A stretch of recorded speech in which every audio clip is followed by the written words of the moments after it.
정부가요 시민단체 경력을 공무원 호봉에 반영하겠다는 방침을 밝혀서 논란이 좀 되고 있는 것 같습니다. 당연히 시민단체 경력이라고 하는 게 일단 객관적인 기준으로 보기 좀 어렵지 않습니까? 그럼 시민단체라고 하는 것이 어디까지 봐야 되는지 그리고 어떻게 일을 한 것을 경력으로 봐야 될지 실제로 시민단체라고 하는 것은 어떤 비상근이라든지 일하는 시간도 불투명하고 그리고 시민단체 영역이 너무 광범위하지 않습니까? 실제적으로 어떤 뭐 등록이 되었다든지 비등록이라든지 사람 대부분의 시민단체는 대표 한 명만 있습니다. 실제로 시민단체라고 할 만한 것이 없는 그런 실체적인 단체도 많이 있거든요.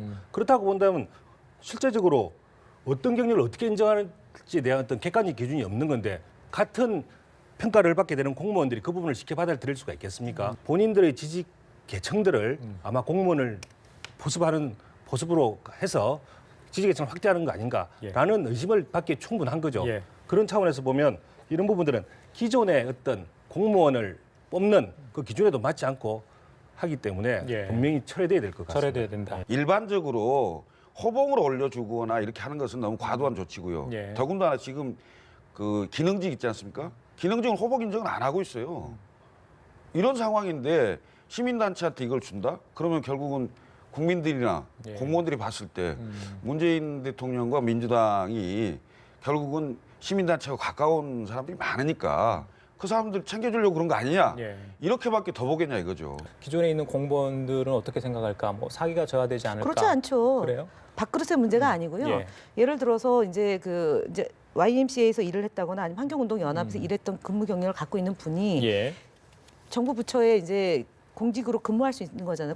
공무원으로 등록이 돼서 일을 할 수 있는 거지 않습니까? 그러면 꼭 같은 그 환경 분야에서 일했던 것만 인정하는 것이 아니라 환경 운동을 했던 분이 이제 그 월급을 받고 일정하게 활동을 했을 거 아닙니까? 그러면 이분이 B라는 부서에 시민사회 영역에 일을 할 수도 있습니다.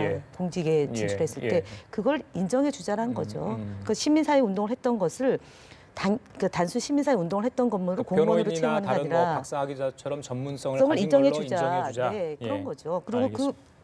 그 내용에도 그러니까 이게 무슨 뭐 전체가 아니라 그 비영리 민간단체의 규정에 입각해서 아까 말씀하셨던 것처럼 백인 1년 이상 공익활동 그다음에 특정 정당이나 선출직 후보를 지지 지원 반대하거나 주된 목적으로 하거나 특정 종교의 교리 전파를 주된 목적으로 설립되지 아니할 것.